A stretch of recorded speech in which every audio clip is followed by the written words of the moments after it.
Bonjour à tous. 11 660 Palestiniens sont tombés en martyrs et environ 32 000 ont été blessés depuis le début de l'agression génocidaire de l'entité sioniste à Gaza et en Cisjordanie occupée le 7 octobre dernier, a indiqué le ministère palestinien de la Santé.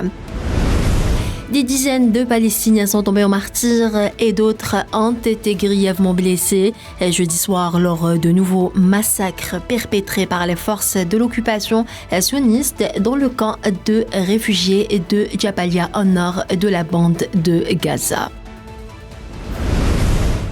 Le ministère palestinien des Affaires étrangères et des expatriés a condamné vigoureusement jeudi l'escalade de l'agression des forces de l'occupation sioniste contre le peuple palestinien à Gaza, mettant en garde contre davantage de massacres dans les prochains jours. Le commissaire général de l'Office de secours et de travaux des Nations Unies pour les réfugiés de Palestine, Philippe Lazzarini, a annoncé que le bilan des employés des Nations Unies tués dans la bande de Gaza a été passé à 103 depuis le début des agressions sionistes le 7 octobre dernier.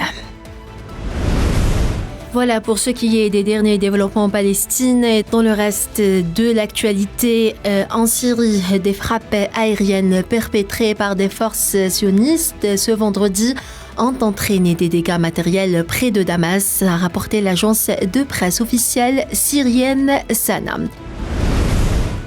Le ministre algérien des Affaires étrangères, Ahmed Attaf, s'est entretenu avec le ministre britannique des Transports, Mark Harper, et ce, dans le cadre de la visite de travail qu'il effectue au Royaume-Uni. Les entretiens ont porté sur les voies et moyens de développer et de renforcer le transport maritime et aérien entre les deux pays, ainsi que la coopération bilatérale dans d'autres domaines tels que l'intelligence artificielle et la construction de lignes de chemin de fer. Joe Biden rencontrera ce vendredi à San Francisco son homologue mexicain Andrés Manuel López Obrador pour aborder une série de sujets difficiles, à commencer par l'immigration et le trafic de fentanyl. La Chine et le Japon doivent gérer de façon appropriée leurs différends, a déclaré le président chinois Xi Jinping au premier ministre japonais Fumio Kishida durant un entretien en Californie, a rapporté ce vendredi un média d'État chinois.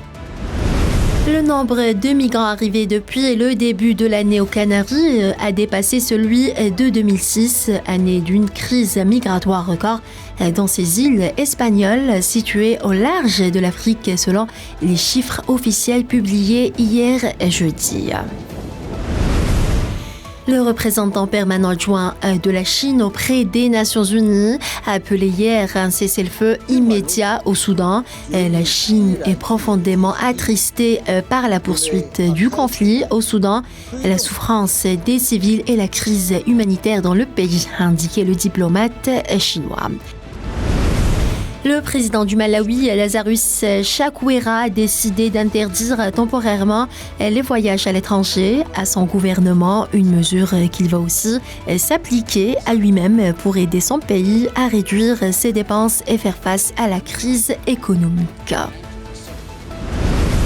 On passe au sport. La sélection algérienne de football s'est imposée devant son homologue somalienne sur le score de 3-1 en match comptant pour la première journée des qualifications de la Coupe du Monde 2026 disputée jeudi soir au stade Nelson Mandela de Baraki.